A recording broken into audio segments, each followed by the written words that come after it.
Starting.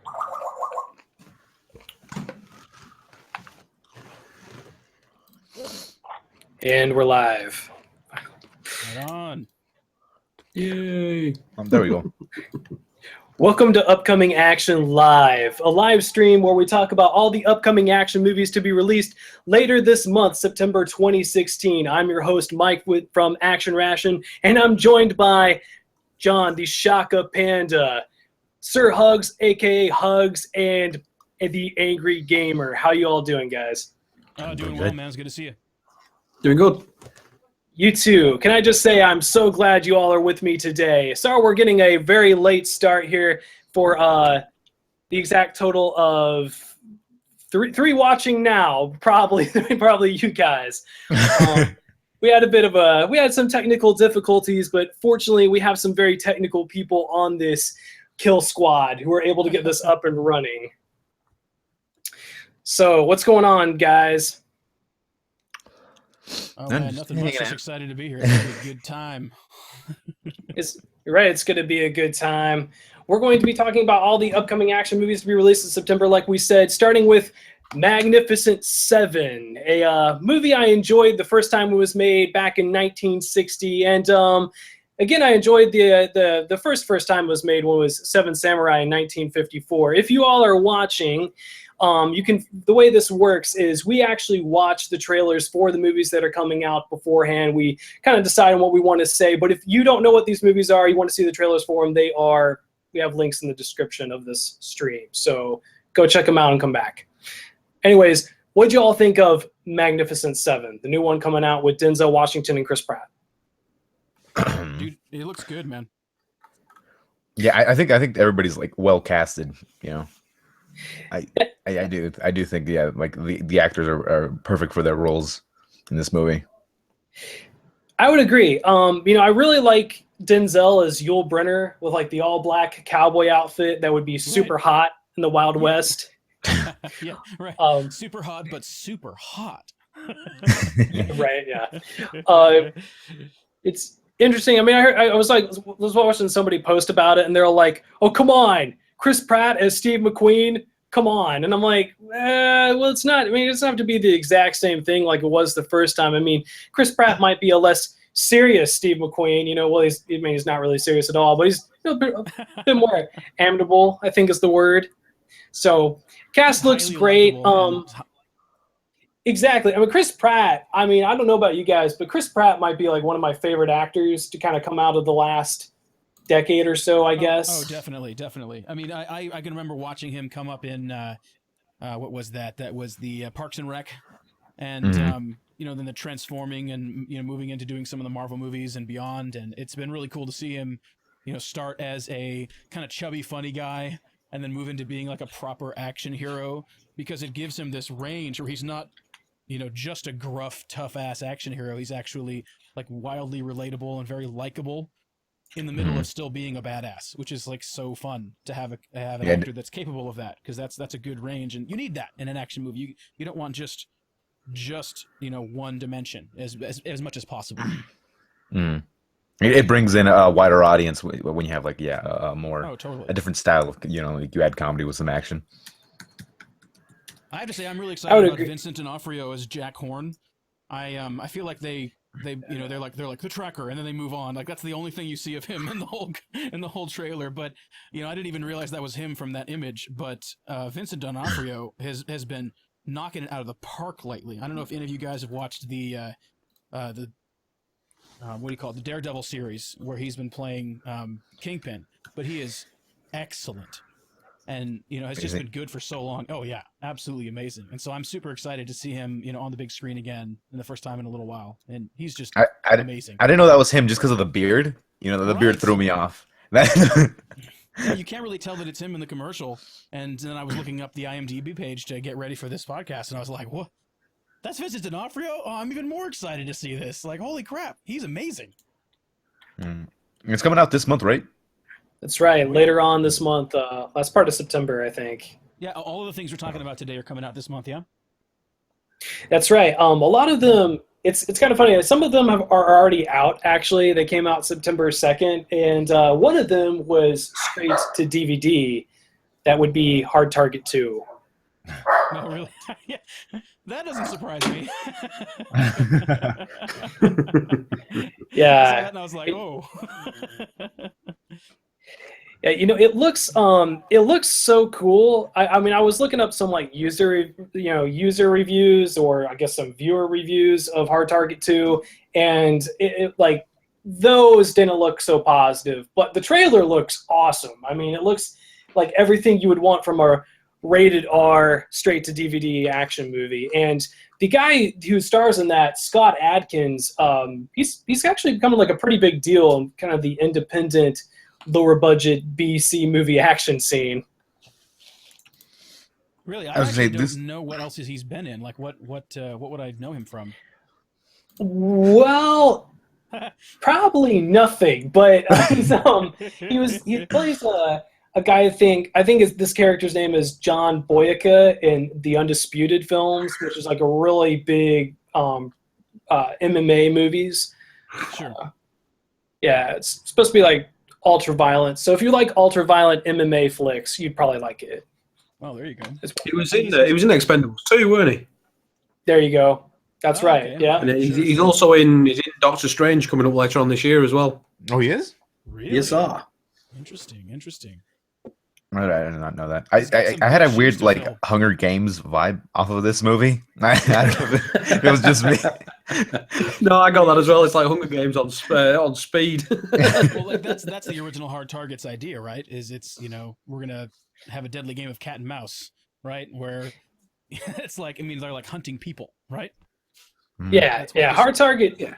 Hard Target is basically the old dangerous game trope where humans want to hunt humans because they're the most dangerous game. And it's called Hard Target because these guys are like, they're usually ex-military, ex-special forces. In this particular case, Scott Adkins is an MMA fighter who they pick up and throw into this rink, and he's got to like escape. And usually it's like they got to get to a certain location before, and along the way, of course, they're hunted by a group of really rich douchebags who just want to pay money to kill people.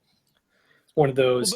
Well, but, a movie like that though has so many opportunities for great scenes. Oh, it does. Yeah. Because there, by having that kind of a premise, they basically remove themselves from really any need to conjure up some reasonable reason for cool set pieces and interesting situations. They're just like, they're quite literally engineering action, but it all works within the confines of, or within the, the shape of the story. Like none of it's going to be like, really, guys, like you just had to get in a fight on a whatever, like they can just be like, oh, well, this is where it's taking place because that's just where it's taking place. And these people are going to fight each other. Why? Because they're that's the plan. They're just going to go kill these guys. That's their whole point. And so you get to kind of do whatever you want. And so I'm expecting a lot of really awesome sort of like unapologetic fight scenes that have absolutely no, like that they don't have to worry about trying to make it make sense or anything because like they can basically get away with whatever they want and it all is going to work. Yeah, it's a good point. That I think films that portray people in survival movies or survival situations, like the kills aren't exactly smooth or silky, but they're usually really brutal or really well thought out because they're just grabbing whatever's around them. So I think they come across as really good scenes, and like you say, it doesn't have to necessarily make sense because somebody surviving and somebody trying to survive is going to do anything to survive generally. So no, I think it comes across quite well, and it could, potentially be really good. It looks like this one takes place on an island too, right? It's or somewhere more rural. The first one was like, in a city. It was much more urban. Yeah. Was it still the same plot of like you bringing people together and still killing them? Still the same plot line. It actually takes place in Thailand. It's interesting. Well, actually, the first one, believe it or not, I believe took place in New Orleans. Or it was in New Orleans.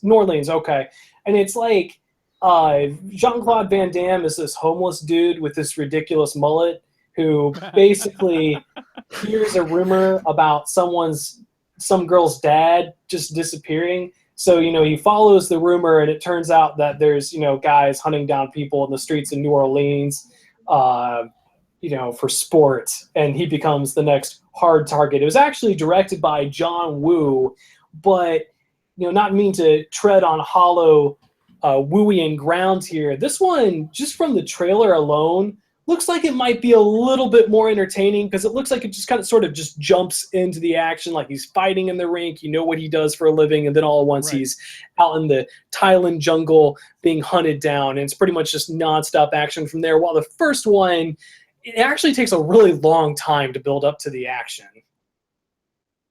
Does it? It does, yeah. I was gonna say, but is it like? Do you think it's gonna have like pretty much the same plot as the first one? Oh, Like, is there gonna be like any major differences, or is it gonna be pretty much like the same one? The It big major it's more about the difference. same premise, right? Yeah. That seems to be the trick. It's not like a continuation. It's not a retelling of the exact same story. It seems like it's really just, let's take this premise, move it to a tropical, more rural environment, and run with it. Yeah, I think it's a true, what they call like a requel. It's a reboot sequel where there's like nothing related besides the premise to the first one. And I mean, and of course, it doesn't. Scott Adkins didn't grow the magnificent mullet, so I don't know. I don't know how I feel about that, but It's the source of his power. He needs the mullet. pretty much. It's like I said, it has 0 reviews on the Rotten Tomatoes, but I mean, I wouldn't even really trust his site for a movie like this. I'd probably just watch it when I get a chance. Right. Yeah, this seems very much like a dude movie. You get a couple of bros, and you're like, "What should we watch, bro?" And you're like, "Oh, fuck it, let's watch some Hard Target, bro." Exactly. That's what action movies should be about, I mean, that's what I really, like reboots have a pretty, I mean, reboots almost always associate. It's like the second you say the word reboot, it's just negative. Like, yeah, we know where this is going. It's going to suck. My thing is that I generally feel the same way about reboots, but they don't have to be bad. I mean, it's like, if you get people, first off, I think if they're just creating this overblown corporate soulless piece, just trying to capitalize on nostalgia, like, hey, we're going to make, a Terminator movie. Everyone's going to go see it because it's a Terminator movie, and that's all that's there, then yeah, it's going to suck. But I mean, if you have just some people who just really wanted to make a really ballsy action movie, and the only way they could get it made was to kind of like use a title people were familiar with, I mean, I don't really have a problem with that. Yeah, it makes sense. I mean, maybe it'll get seen more than it would have if it had just kind of come out in obscurity and just languished there. So that's interesting, because definitely anybody that appreciated the original movie is going to be at least aware of this new one. Maybe they won't go see it, but it'll definitely get some attention that it wouldn't have otherwise if it was just like, jungle danger, and that was it. Exactly. Speaking of Jean-Claude Van Damme reboots, this is actually the second one to come out this month. I covered it in a previous video, but Kickboxer Vengeance also came out like last Friday. So that's two kind of early 90s martial arts Jean-Claude Van Damme flicks to be rebooted. That's awesome.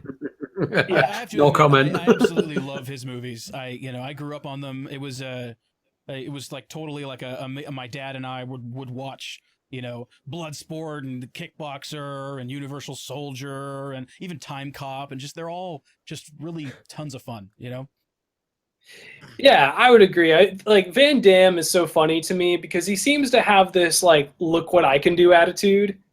So there's just stuff in the movie that you're just like, what? Why? Never mind. Let's just keep going. Why did you need to do a jump and then splits on either side of your counters and then like shoot people or something? Like what was that about? Yeah. I can remember thinking when I was in the theater to see Time Cop, he did that in the kitchen. I was like, really? Like that's the best way to defend yourself right now? It was still awesome. I mean, it was unarguably awesome. Well, I actually heard, I mean, he got his start through Canon Films, and I heard like the first time that I'm not even gonna try. It's the two guys behind Canon Films. The first time they met Jean-Claude Van Damme, he just kind of like walked in and he just jumped on the kitchen counter and did like a roundhouse kick off. It was just like, hoo-yah! And they were just like, "We already casted you. What is your problem?" Why are you showboating, man? Yeah. God damn it, just sit down, man. Just stop. Like, you're already in the movie. Like, why? You got the part. Chill out.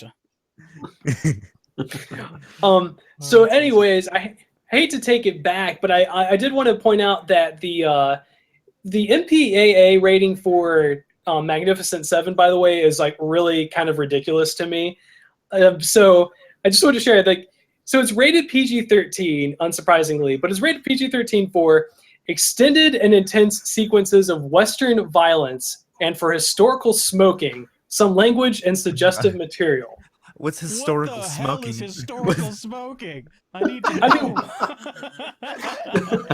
Is that an opium thing? That's Right? amazing. Right? Oh, yeah. Historical- heroin. Right, yeah, it's like Yeah, historical snuffing of snorting of cocaine turns out to be like a snuff box. What do you all think of the MPAA? Do you think it's like about high time that thing just dried up and just was gone already? That's how I feel sometimes. Well, like nobody really knows who makes like all these ratings, so it's kind of like a big secret, like in Hollywood. But I've heard that it's pretty much just bullshit, like for the most part, and it needs to change. But like nobody really gives a fuck because like I've gone to like rated R movies as a child, so like it's not like a parent actually gives a fuck. There's actually a really interesting documentary about this called "This Film Is Not Yet Rated," and it's very eye-opening, and as often documentaries are, rather disillusioning.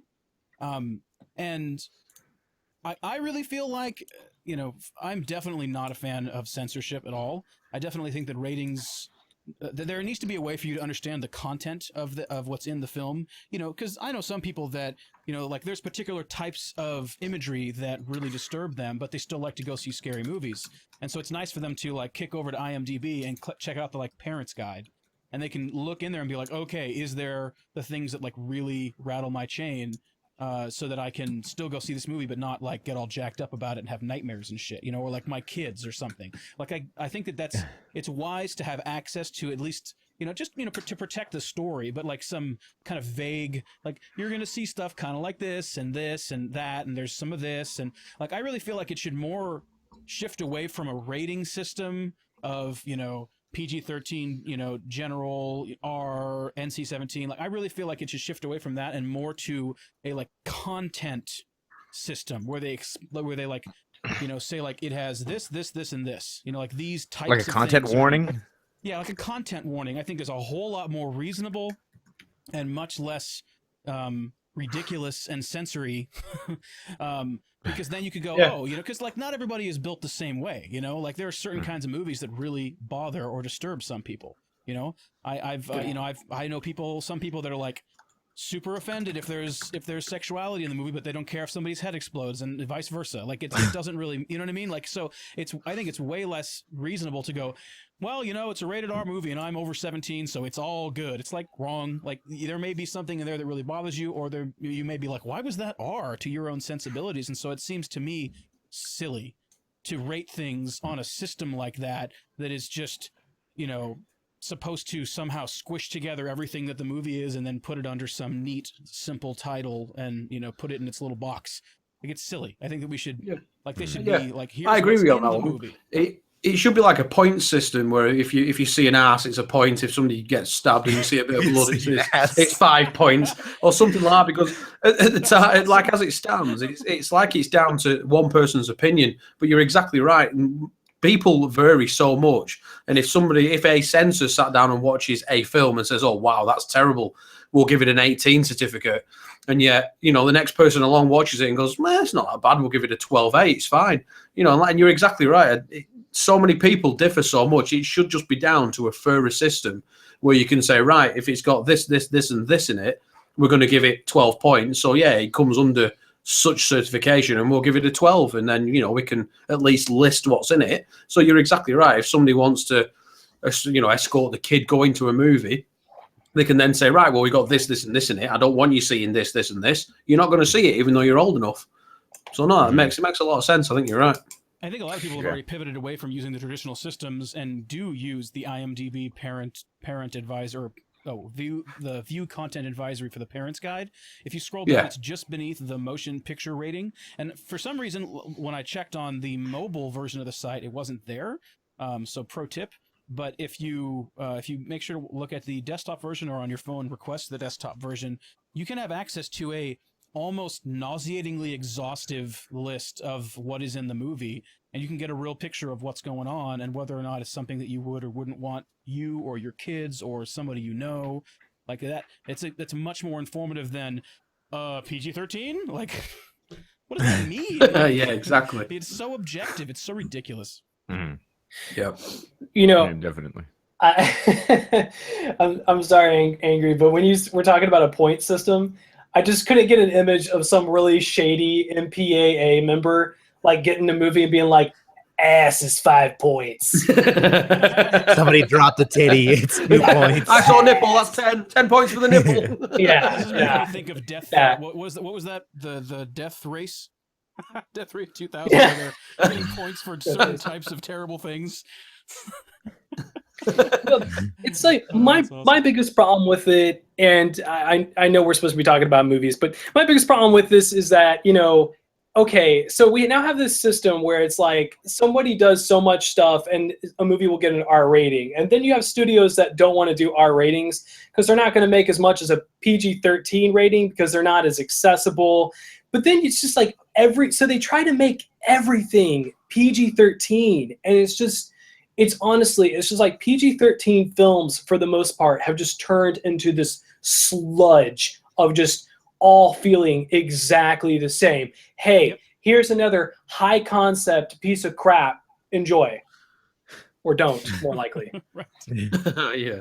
Yeah, no, but I do think that that Deadpool did kind of like skew the way of just that. Absolutely. Everybody thought that they weren't actually going to make money by making the rated R movie, but like they fucking killed it at the box office, Yeah. But Deadpool was a film perfection. It did it perfect for me. Absolutely perfect. Yeah, and I would still say it's not really worth a rated R. I mean, you might see some Ryan Reynolds ass, but then that's I'd say that's 2 points. That's a solid okay for me. Yeah. I don't mind it. I think it all comes down to being true to the story you're trying to tell.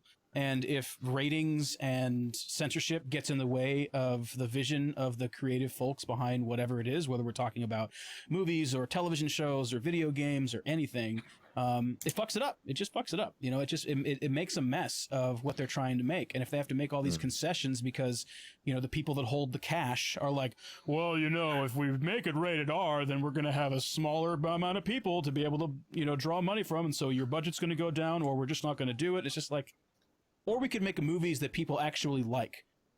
That are actually Well, I mean, good. Yeah. Do theaters still not allow people under the age of 18 to watch rated R movies without a parent? Is that still a thing? I think it's still a 17, thing. but yes. Yeah, That's still a thing. So you see that like that's also the other thing that there's a lot of young people and teenagers that actually watch these movies. So like they might want to go like alone or just with some friends, and they're like, I don't want to watch this with my mom. So that is them kind of like losing money, but they always sneak in those little bastards. They find a way. Of course. There's got to be a way to make the movie and tell the story that you want to tell and not compromise an unreasonable amount. And I think that something like Deadpool becoming PG-13, or actually a lot of the superhero or action films becoming PG-13, that's way too much compromising. And it is. I assert there's got to be a way. Maybe people won't make as much money, but it'll still be profitable. It'll still work. It'll pay for itself. You'll have upward mobility. You'll be deep in the black. You're not going to dip into the red by being true to the story. And as a matter of fact, you might build, like, over time, way more warm, fuzzy feelings with your audience and trust. And I think that's probably a much more powerful commodity than just your bottom line for this quarter, Well, when you spend like $500 million on a movie, I mean, how can you even expect to make money back? Again, that's the thing about like a smaller movie is maybe the smaller movie, maybe the production budget or the production value isn't like top notch. But if they made a movie with a shoestring budget and it's an enjoyable watch, I'm like, okay, I'm going to be nicer towards that and have more warm, fuzzy feelings towards that than I am with these gigantic monstrosities that just suck at like $11 a pop. Yeah. But anyways, moving on. So here's a crazy one. SKIPTRACE, starring Johnny Knoxville and Jackie Chan, the Jackie Chan, and directed by Rennie Harlan, the director of Die Hard 2, Nightmare on Elm Street 4, Cutthroat Island, The Long Kiss Goodnight, a man who the ratings have not been very friendly to in the last couple years. I think that this might be my favorite from the list.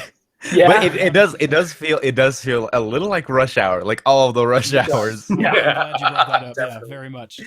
But I mean, it's a formula, sure, but it's a formula that works. It's very entertaining. I don't know, man, but I still think Jackie Chan is pretty hilarious. He still has like that weird like Asian kind of slapstick humor. Like, oh yeah, it's so weird. Yeah, he don't take himself too serious either, which is brilliant. You know, like he does his own stunts and all that's fine and dandy. But yeah, the fact that he can kind of take the piss out of himself and still make good films is just a testament to how good an actor he is. Yeah, he's a legend. It looks he's like an absolute legend. He is. Yeah. He is the man. I mean, even like they're talking about how the stunts in this movie aren't as dangerous as the ones he's done before. I'm like, okay, so I mean, they're still dangerous. He's still like at his age doing them. What's the point?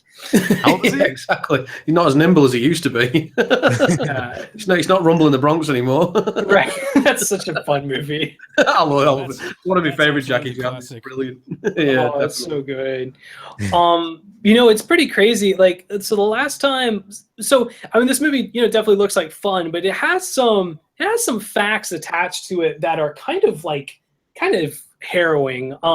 So the last time that Jackie Chan and Rennie Harlan tried to work together, it was on a movie called Nosebleed that they actually had to abandon after a lot of it was set at the World Trade Center. And right as they went to go do the filming, the attacks happened and just basically canceled the movie. Even more close to home in the last couple years. So this is even worse. I mean, not worse than that, but this just happened. There's actually a scene where they were on the river filming, and the boat capsized that they were on, and Jackie Chan's cameraman, Kwok Hung Chan, actually drowned, like when the boat capsized. Oh my God. So a lot of tragedy involved with this kind of this production from that angle. Damn, dude, that a way to bring the mood down. Yeah, sorry. I thought it was worth sharing that it happened to them while they were there. But yeah, I was like, man, that's sad. Yeah, that sucks. Jesus fuck. No, it's but amazing I don't know. Put themselves through for fun, for fun, for to entertain us. Mm-hmm. Yeah, exactly. Maybe I should hold back all the sad stuff next time. I'm just fucking with you. Fuck these other two movies. I'm done. It's like I like to represent, with just what people go through to sometimes do this stuff. And I mean, it's like, once again, I mean, you can look at a movie like this and it looks pretty silly, but it's just the stuff that they're going through to make it is just incredible. Like, I mean, I cannot see myself being able to do it. It's a good point, because like you say, when you see a film, you don't actually think about all the hard work that goes behind the scenes and what people go through. I mean, like the actual stunt actors and the people that put themselves through all the tough and hard paces and all the rest of it just to do like a 30-second clip on the screen that you see, and like all the preparation and all the stuff behind the scenes. And you're exactly right. People actually dying when they make films because they're trying to just get that one shot that they want it perfect. And when something tragic happens, it's stuff that's not really mentioned and stuff that people don't think about, but it is. It's the entertainment industry. It's tough business. Yeah, especially if you look at some of the stuff that Jackie Chan did back in his old school Hong Kong movie days, the risks they took, the injuries that he had were really hardcore. So I mean, just unbelievable what he puts himself through, and what really a lot of the action stars put themselves through. It's honestly admirable, really. Yeah, definitely right. Because was he Rumble in the Bronx that he broke his ankle? I think so. When he was jumping off the hovercraft. Oh yeah, no, I think that's when that happened. He broke, and then he carried on filming. Oh, did he just like wrapped it up? He's like, I'm a badass. Fuck it, just keep. Yeah, yeah. If you watch the end credits, it actually shows him like jumping from the hovercraft to like this concrete thing, and so it shows it when he snaps his ankle, and then it shows him driving around in this wheelchair. And yeah, he had like jeans on, and they made him a cast cover of his trainer to match his other trainer, so that you couldn't see the cast and his broken ankle. Yeah, it looked like a shoe. That's right. Yeah, like exactly. Yeah, size version of the shoe. Man, that's it. And he carried on filming. You think, my God, I mean, just a complete legend. That is like 100% effort. That is 110% effort out of Jackie Chan. Isn't it just? Man, instead of him just being like, "Oh, I'm gonna go home. We have to quit filming. We've been filming for 10 minutes. I gotta go home." Yeah, 6 weeks off, guys. No, I'm done. Yeah, right. What do you guys think about Johnny Knoxville opposite Jackie Chan this time around? I thought at the beginning, I was like, "Oh my God, this is gonna be terrible," and it's pretty good. And I think I'm not sure if he's gonna be better than oh my God, was the other guy from Rush Hour? Chris Rock was it? No, it wasn't Chris Rock. It was Chris Tucker. Chris Tucker, that's the one. Sorry, Chris Tucker. Yeah. Oh man, I don't know. Man. He's pretty funny in this Johnny Knoxville. Oh, but I didn't think it was gonna be that good. There was a couple jokes that did get me. Yeah, I'm gonna say I have to say I quite like Johnny Knoxville because I've seen him in The Ringer, and it's, oh my God, it's so cringy and so funny. I think, like you say, for people taking the piss out of themselves, Johnny Knoxville is the person that's quite good at that. That's actually a really good observation that two of them both don't take themselves too seriously and have a really good time and can be funny and self-deprecating on camera. And I agree with you completely. Johnny Knoxville, like I have this weird affection for Johnny Knoxville because I just enjoy him. I just enjoy basically whatever he's in, even if it's not real good. He's just one of those guys that steps on camera and everybody pays attention. Exactly. It's not like a leading man. It's not like he's a super action star. He's typically, more in the sort of sidekick or co-star or sort of role, but he just has this presence about him that just makes him likable and entertaining, and he's always kind of got that wry smile, like he probably put a whoopee cushion under your seat or something. Like, seems like a guy who's just having a good time. And, it probably harkens all the way back to, all of the crazy shit he did in Jackass back in the day. I can remember growing up watching Jackass on MTV. Oh, definitely. Speaking of fun facts about Johnny Knoxville and Jackie Chan not taking themselves too seriously. So apparently there's a part where Johnny Knoxville has to sing a song in Mandarin Chinese called Ming Ming Bai Bai Wo De Zin.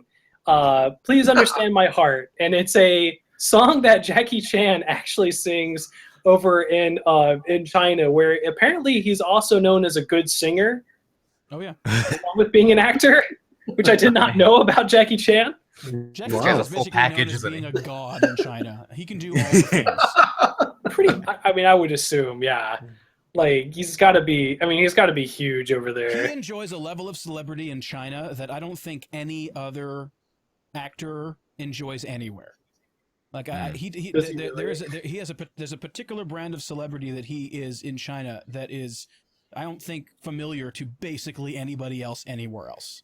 It is uncanny how unbelievably well loved he is. He's like the Chinese. I guess the Japanese version would be Takashi beat Kitano. Sure. Except Jackie Chan's like a bit more, probably a bit more. It just strikes me as maybe like a bit more. What's the word? Charismatic, maybe. I don't know. Beat Kitano is like it's like all his movies. He just kind of has this deadpan look, and you don't know if he's like gonna shake your hand or pull out a machine gun and shoot you. Right. I mean, I don't think it would be pushing it to say that I think China in general considers Jackie Chan like a national treasure. Well, the man deserves it. He's awesome. I mean, he's pretty well known worldwide. Absolutely. Yeah. But I mean, I can remember reading something about when they were filming, probably for one of the Rush Hour movies, the one that was in China, and they were talking about how hard it is for him to film in China now because everybody knows him, and everybody flips out and wants to stop and see him and talk to him. Like it's almost impossible for him to move through China at all. Like it's crazy. It's crazy. He should run for president. I'd vote for Jackie Chan for president of China. President of the world. President of the world. If I could vote for president of the world, president of China. Hey, what is your favorite? What is your favorite thing Jackie Chan has done? Like film, movies, TV stuff. Ooh, that's a good question. God. like all of them. I mean, every single one of them is hilarious for like some reason or another. Police Story is pretty good. Mine would probably have to be Drunken Master 2. Okay, then see, I forgot about Drunken Master right there. Yeah, that one's amazing. I mean, Drunken Master 1 is really good, but Drunken Master 2 has, it's like on another level. I actually had a ritual when I worked at this video shop here in town, and when you're at a video place, as long as the movie that you're wanting to play is over a certain amount of time old and PG-13 or less, you can play it in the store. And so Sunday mornings when literally nobody was ever coming in, and it was just me sitting there twiddling my thumbs getting paid, I would watch Jackie Chan's the Drunken Master 2. And so I got into this habit for like a year where I watched it every Sunday. I looked forward to it. And then when I quit that job and moved on, I straight up watched it at home on Sunday. Like I got really into that movie. It's so good. Yeah. You got a photo of Jackie Chan framed with a bunch of candles surrounding it. That's right. And like one of those little gourd things full of rice wine. Angry, what's yours? My favorite Jackie Chan film is City Hunter. I don't know whether anybody's ever heard of it. Yeah, Well, I haven't heard that one. Yeah, City Hunter was like the first one out of all of his older ones that I'd seen that just full on takes the piss, and it's just legendary. It's just so City funny Hunter's based from on start a to Japanese finish. comic book, I believe, right? Yes, it is. Yeah, because Is that the one also where he fights randomly, Ryu or something. yes, yeah, and he turns into Chun-Li. Yeah, he dresses up as Chun-Li and he fights. Yeah, and he fights Ryu. Exactly right. Yeah, That is and hilarious. Honda turns up, and I think Blanca even turns up as well. Absolutely loved it. And a random fact as well, not many people know, Jackie Chan was actually one of the prisoners in Enter the Dragon in the jail cells as a young actor. Really? Yeah, he was actually uncredited, but he was actually in one of the jail cells. That's awesome. Yeah, but you can see him in the background as like the camera pans through them all. Yeah, he stood there as a young guy. So what you're saying is I have an excuse to watch Enter the Dragon again? Okay. Yeah, there is that. Yeah, not that you need one, but yeah, you can. But yeah, City Hunter. I absolutely love City Hunter, and like his ones that he did like American wise, obviously like Rumble in the Bronx, and Sure. his other ones that he did were really good. I can't remember what they're bloody called now. There's a couple of his newer ones that I'd seen, and they were absolutely brilliant. He just keeps making good movies. It's pretty much Yeah, it. you guys are gonna kill me. I'm very young, but like as a child, I used to watch. There was like a Jackie Chan animated series. I don't know if you guys know It's this. a good show. Yeah. It's a good show. That shit was dope, man. I like that so much. I don't know. I got hooked onto it, and I think for some of the actual like episodes, the guy who was they brought in another guy to do Jackie Chan's voice, and he was like the most Americanized guy ever. Did you guys ever notice that? Yeah, I didn't watch a lot of them. I just kind of jumped in and out from time to time. Oh yeah, well, look, it's there's funny. James C. I'm looking on here. He did. Holy crap! So it says Jackie Chan as himself for 95 episodes, and then also James C.A. as Jackie Chan for 95 episodes. What does that mean? Is he like in the intro only every time? No. He was He was also in the outro. He was in the outro where he's like, I think he opens up like a fortune cookie and he's like, oh, let me show. Like this kid said he wants to see how to kick high, and he's like, oh, yeah, or whatever the hell. It's so weird. That's awesome. It was meant for children, but I I enjoyed it. I don't remember exactly what the game is called, but there is actual like a Mortal Kombat fighting game ripoff that was like with Jackie Chan. And basically they remove, first off, okay, there's only like 6 characters and the most normal one is Jackie Chan. And it's like, if he's not in the fight, then it's just like blood and ripping people's spines out like Mortal Kombat. But if Jackie Chan is in the fight, all the blood goes away. And then if you beat him, he just takes a knee and goes, good job, thumbs up. Oh, brilliant. Oh, Mr. Nice Guy was the other one. Mr. Nice Guy. Oh, that's a good one. Yeah, that was the other one. What's the? It's really annoying me now. I'm trying to think of his name. The other big, like he did like something like Police Story, but he's the really I hate to use the word fat, but the really large Chinese guy that did all the action. Sammo Hung, that's the one. Thank you very much. Yeah, he's another legend, and I'm sure Jackie Chan did a film with him.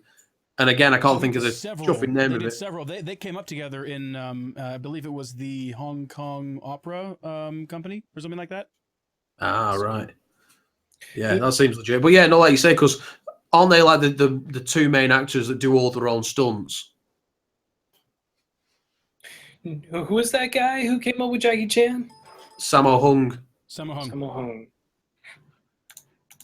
See, I don't like. I mean, I have a guess who he is, but I'm not sure who he is. So I'm taking a look right now. Yeah, he did the. Okay. He did the police thing, didn't he? Yeah. I would. I mean, I knew him best. Martial Law. That was the one. Anybody ever watch Martial Law? No. I haven't seen that one, but I saw. Was it Ip Man 2, where he's in that? Oh yes, with oh Jesus, what's his name? The main guy in it who plays Ip Man. Donnie Yen. Donnie Yen, absolute legend. Yeah, he's an absolute legend. So it looks here.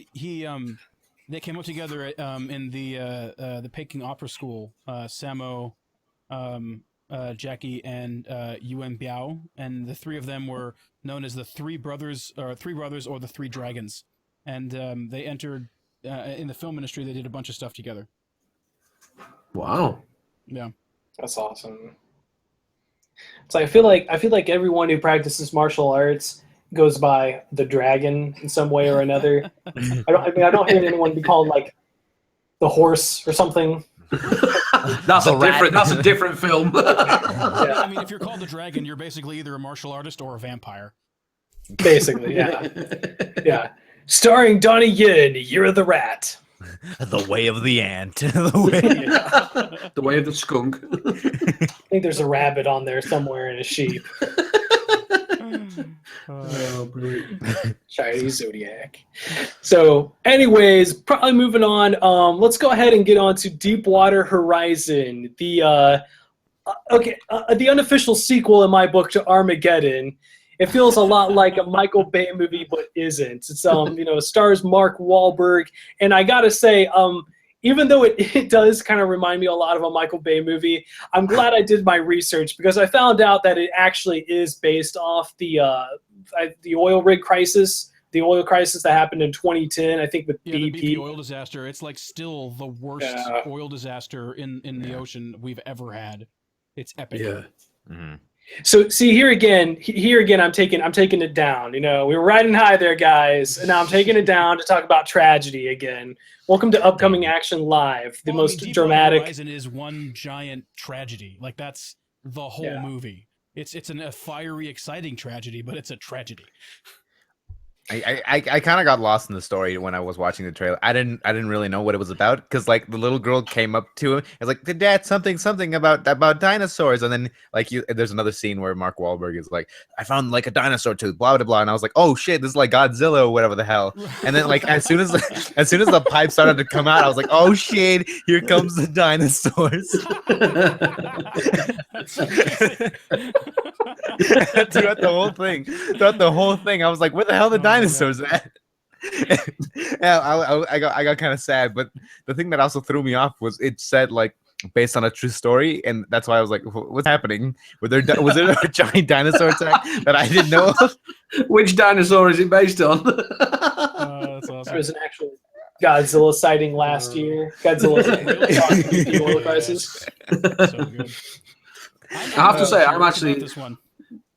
I was just going to say exactly the same. I'm really, based on the trailer, I'm really excited for this film. I think it's going to be really good. The story looks really good, and it reminds me of There Will Be Blood with Daniel Day-Lewis. Yeah, it's just like one of those stories that proper grips you, like really edge of the seat stuff. So no, I'm excited. I'll definitely go and see this. I gotta say, Sorry, I'm very curious what they're going to do with all the politics behind the movie because there was the BP got in a lot of trouble with all that, and they ended up getting in trouble for like negligence in building things, and there were like real problems with their rig, and ended up getting fined a like hilarious amount of money. I think it like set records. And so I'm very curious how they're going to weave and maneuver around all of that. And in the commercial, there's a great scene, just real quick, where John Malkovich, I don't know who this character is, and evidently IMDb doesn't either. John Malkovich is like some kind of a manager type guy, and he's talking about like the bottom line, and we got to make a lot of money, and this and that. And John Malkovich is, he can easily pivot into being like a pretty unlikable character, and so they maybe are having some element of being really honest about, people that were just like, these oil guys, if bad things happen, whatever, fuck them, we're just gonna make money. Because there was a lot of like really crappy behind the scenes corporate garbage happening that led to 11 people dying and an obscene amount of pollution. And so I'm curious how they're gonna maneuver around the realities of all that, and at the same time still tell a heroic story. Because the guys that were on there, it's not their fault that the people that made and run it and made and ran the rig, like we're cutting corners. They're just workers, and they're just trying to be heroes and survive and get home to their families. So it'll be interesting to see how they deal with that whole layer. Yeah. That's a good point. I mean, I feel like they'll probably just toss the corporate overlords under the bus, and justly so. Fair enough. To focus on the people. I mean, that was the thing, is like, it looks like such an exciting and at the same time melodramatic disaster movie, and I feel like we haven't gotten one of those in a while. I say that, and I realize there was something maybe with Chris Pine last year being in the Coast Guard, but then you realize that it's like this. It is a true story, and it is about the 11 people who actually died in that tragedy, and you're like, oh man, that sucks. Yeah, you have to make sure to like kind of honor them a little bit, without like being too much of a dickhead, just like being, about all the action or whatever the hell, Yeah. That's always a balance you have to be careful with whenever you're dealing with something that is from real life and a true story, or even based on a true story, because you got to be respectful of the people that died and the people that fought to live and were traumatized by this experience that colored the rest of their lives and the lives of their families. It's a movie about a really horrible tragedy. And so I'm curious, like, like I said, I think it's going to be fun. I agree with you guys. I think it's going to be fun. It's going to be interesting. I definitely want to go see it, but I'm almost more curious about how they're going to treat it with respect and honesty and all that all at once, and make it a good time at the same time, instead of being a downer, Yeah, exactly right.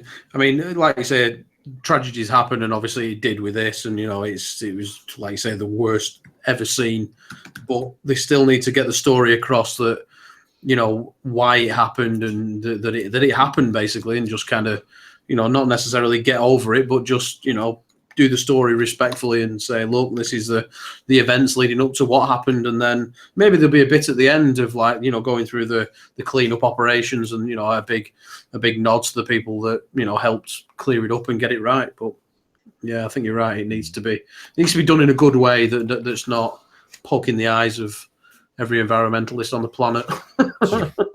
So the part, okay, so to get away from just the truly it sounds like such a dick thing to say, to get away from the tragedy surrounding this movie, just watching the trailer, my reaction to the trailer, besides being that it kind of looks like the Michael Bay movie, but done in a way that wasn't offensive, what I thought, my most immediate thoughts is it's so great to have Kurt Russell back in a disaster film. And for some reason, I also made me think, like, when are we going to get the next legitimate shark movie? Oh, good question. It's been a while. Yeah.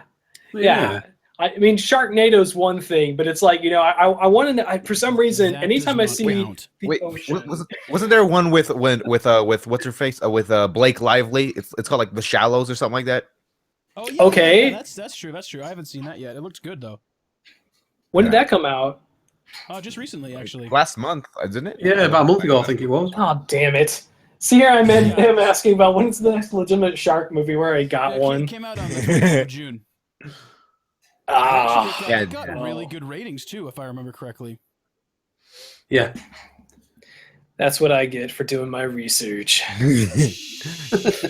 Yeah, it looks like a good one as well. Not a, one of the you going the wrong way type films. Yeah. You know, they actually, I watched a behind the scenes featurette of this movie, and okay, first off, the set was ginormous. Like, if the production value looks good, it's because it was incredible. Pretty much all practical effects, lit the actors on fire, had gallons, 6,000-gallon tanks filled with mud that you just blew them away with. I mean, it looks phenomenal. Yeah, it's always nice to see a tasteful blend of practical and VFX, because it's I don't think the answer is one or the other. It's definitely a blend of both. Mixture of the both. Yeah, and I think that this one. I'm glad to hear you say that, because there were certain scenes, especially towards the end of the trailer, that were like, well, that's basically a giant green screen scene, but it's nice to hear you say that actually, as a matter of fact, a lot of it isn't. And I'm sure that they if they can blend them tastefully, it has just more kind of gravitas. It's got more grit to it, Yeah. I would agree. I mean, there is, you could see in the production that there was like a massive green screen behind pretty much the entire set, which the entire set is basically like the oil rig remade. So that's incredible. But even then, a lot of that fire is real. A lot of those explosions are actually happening, and that's probably why it looks so good. So, anyways, moving on to our last movie of the day, Maximum Ride. Or if I could come up with a tagline for this one, it'd be Twilight with Flying Squirrels. I had to include this one in here, guys, because it was like we're talking about all these like really like movies I would like to watch, and then I have to include one that I would not want to watch. Thank you. I mean, it looks so worried when I got this list. I watched that trailer. I'd never heard of it. I watched the trailer. I was like, really, Mike? Yeah. For real? Well, I knew you were into young adult books and, coming out stories of powerful young women finding their strength. Oh, totally. I totally want to see The Maze meets Twilight meets Birdman meets every other teenage high concept thriller based off a novel series, preteen series books, and Harry Potter. Did you guys see like in the trailer? Did you guys see that in the trailer? It says that the executive producer was Jenna Marbles. Yes, I did. Okay, I was like, what is it? I was like, okay, Jenna, just go back to YouTube, please. Yeah, this was a bit like X-Men crossed with Underworld or something, because weren't there werewolves or something in there as well? Yeah, I got lost, man. He had like fangs, and I was like, he looks like a hairy guy. He's supposed to be like a mixture. So they're all mixes, right? The main characters are all mixed with like avians, and that's right. They've got like wings and stuff and special powers, and then the other side of things are the erasers, which are like mixed with like wolf type dudes. Rubber. Okay. So, yeah, I mean, you gotta have those guys with fangs growling at stuff, otherwise girls won't go see the movie, right? Isn't that how that works? True story. Clearly not capitalizing on another series of films where they had guys with fangs growling at underage girls. What if like a Saturday night in my local town. Just like, what a bizarre concept. I mean, so we've gotten to the point where it's like, there's so many movies and series of books nowadays where you just pick up the back corner and it's like, so and so is 16 years old, but they're not like other typical 16-year-olds. They could do blah. And it's like, this one, I like read it and I'm like, they have 2% DNA of birds. I'm like, WTF? Like, what? Why what is happening? You know what this reminded me of was Angel, the television series with Jessica Alba. Oh. Dark Angel. Now, I gotta lie, I really liked that show back in the day. That was a lot of fun. It's a guilty pleasure. Total guilty pleasure. You know what the funny thing is, though, is that it's actually like a good time. Like, it's a fun show, and it's not. Yeah. It's one of those things where for me, I like supernatural stuff. I'm always enjoyed that, and it's like endlessly frustrating to have so much of anything that's supernatural, be it, you know, nightmare monsters or zombies or even this kind of stuff or whatever, is that it's all aimed at like children. And so it's like never satisfying. You know, as like an adult guy, you know, who's like kind of, you know, I identify as like a pretty masculine fellow, and so like I'm not wanting to have, you know what I mean? Like I'm not wanting to have like, you know, I'm not going to be liking things that are like meant for 13-year-old girls. Like that's just not going to happen, you know? And so much of the time, most of the shows and most of the movies that sort of head into that supernatural realm that aren't like, I'm going to try and scare you, that are just like a story, are not for me, which sucks. You know, I think that in recent memory, the last like 10 years, the only thing I can even think of that's been good and aimed at like me was like Penny Dreadful, the television series, which was and is phenomenal and is like dark and sexy and dangerous and not for children at all and deals with all kinds of supernatural shit. But that's like literally the only thing I can think of in forever, which is just so frustrating. You don't like Twilight, bro? No, I'm good. You know what? You know when Twilight was going out, you could often catch me saying like, when can we go back to vampires actually killing people? How about that? Right. Oh. How about that? How about going back to where vampires are like, you know, look, people, yum. Like I miss that. I watched Twilight, and it's even when the bad vampires try to kill people, it's just the lamest thing in the world. They just surround the guy, and then it just cuts to black, and you're like, okay, that's fine. It's just terrible. That way to just miss out on the best parts.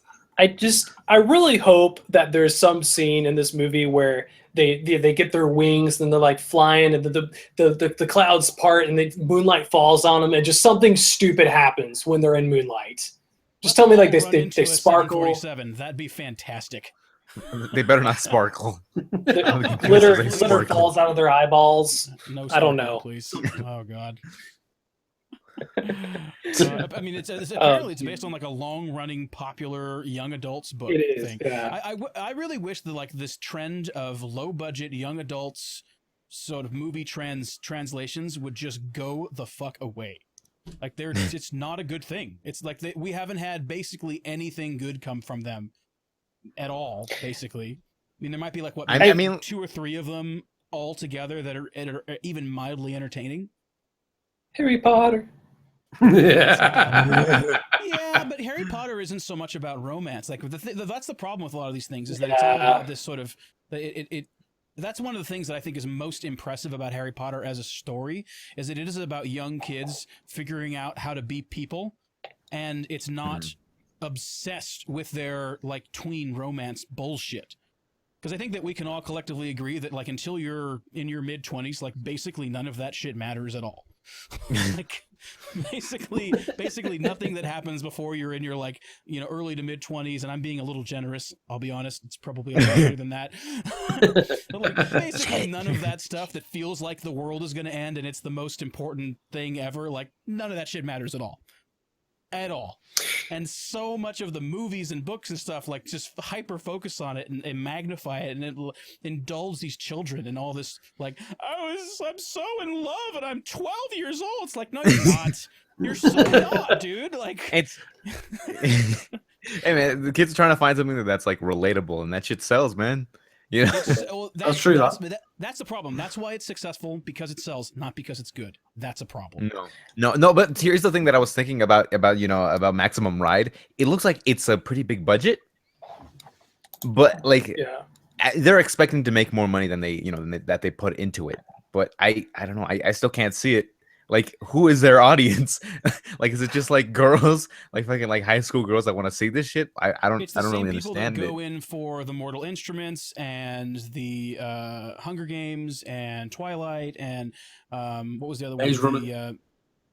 Maze Runner. And although interestingly enough, I thought that was kind of an interesting story. Like I did enjoy it. I actually kind of enjoyed those. But and again, why were those so much more interesting? Because it wasn't all about romance. Like there was some romance, there was some like relational value and storytelling there, but it wasn't the whole thing. It didn't orbit around. It didn't, the sun didn't rise and set on, do they like me? He said, she said, love me not stuff, which is just silly, especially at that age. Do you ever see like people of your age group reading these books and you just want to smack them across the face? Like, what are you doing? Like, there's just got to be something better for you to be reading right now. Come on. Yeah, I'm pretty young, so that's acceptable. That's acceptable for people. I think if I saw one of my mates reading one of these books, I would have to punch him in the dick and slap him with the book just to get the point across. You all are right, by the way. The Erasers are half Lupin guards, which, werewolves. They're hawkish wolf guys with fangs that are going to growl at underage girls. That's how the books sell. Make them sploosh. Do you think there's a scene where the Erasers shave each other's chests? Maybe, and groom each other. That could be a thing. They would have to make this rated R then. Yeah, girls they gotta shave those chests, man. Underage girls want like David Bowie. They don't want like Magnum PI on steroids. Right. Come on, movie. This film needs. I'll tell you what this film needs, and if I go and see it, which I won't, but if what would make me see this film is if the flying avian birds, the people fighting the werewolves actually drop trowel while flying above and drop shit on said werewolves. It's the ultimate that doesn't happen in this film. On the wolves, yes, so good. Exactly, because the amount of times I've been out and about and been shit on by birds, I think if that's not in the film, they've totally missed a trick. It's true. Like that's probably the most awful, violent thing birds do is shit on people. Yeah. Yep, shitting on people, cars. That's what these guys need to be doing. They need to be flying around, coming into their own, dropping trow and taking shit on a werewolf's car, right down the windscreen.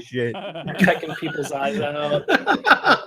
We're gonna be boycotting the theater with signs that says "We need more shit."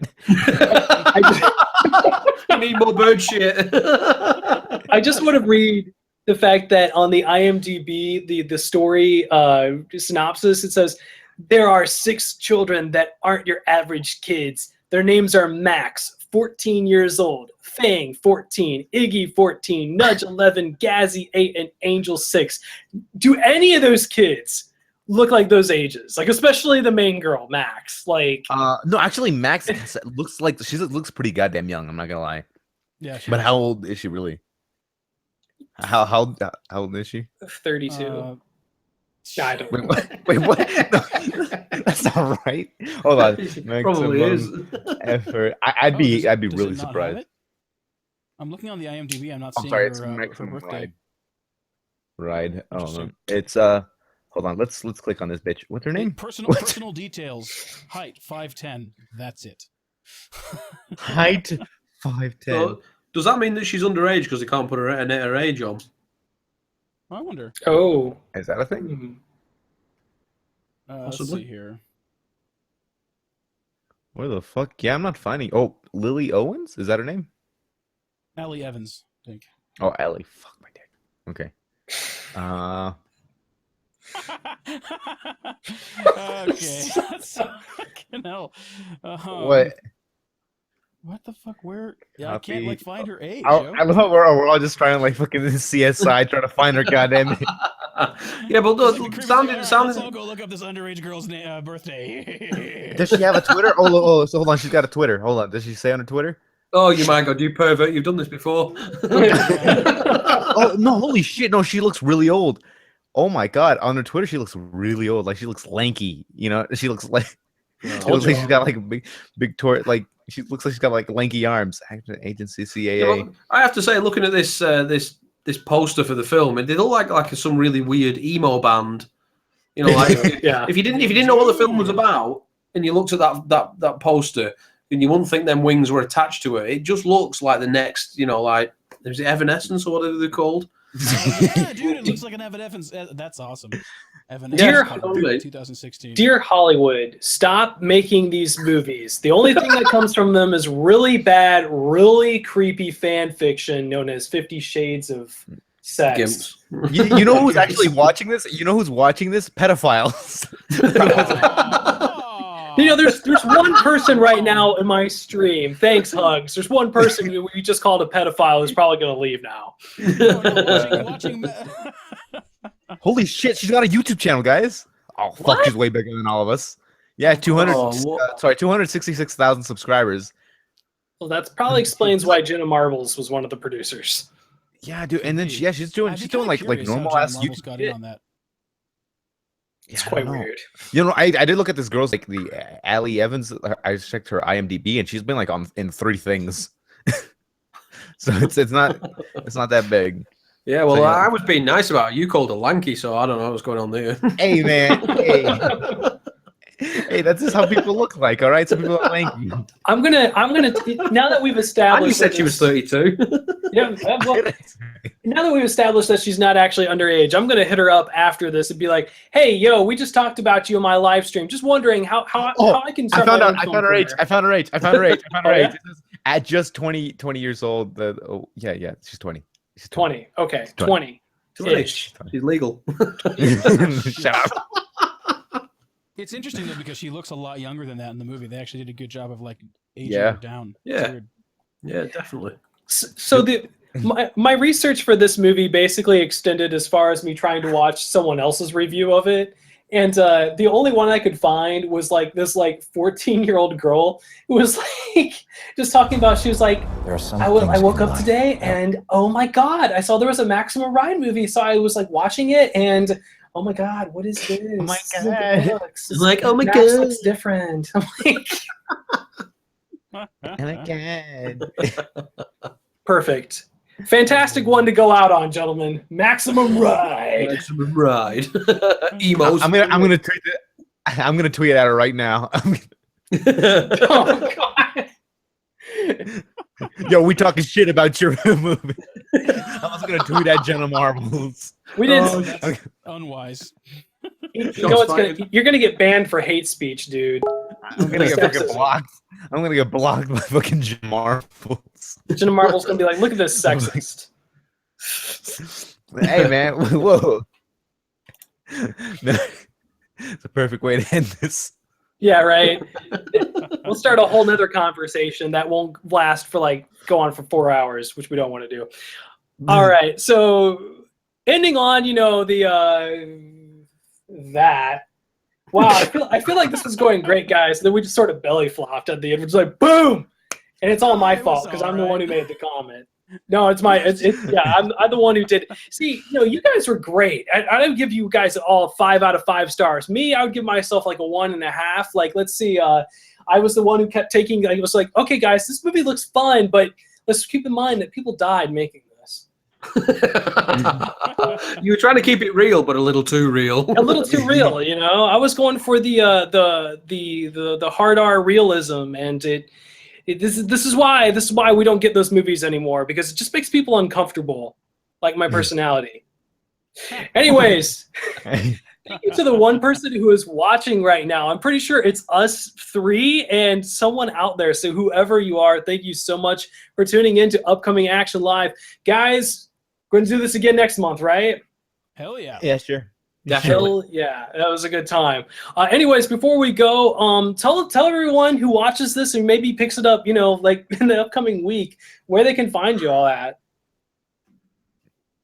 Go ahead. Online, not your addresses. Don't dox yourselves. I'll go first while I'm here. I'm Angry Gamer. You can find my YouTube channel on YouTube if you just search Angry Gamer. And as you can see on screen, my picture in the bottom right-hand corner. Have a look for that. That's my icon. You can find me on Twitter, find me on Facebook, and all the random bits and pieces.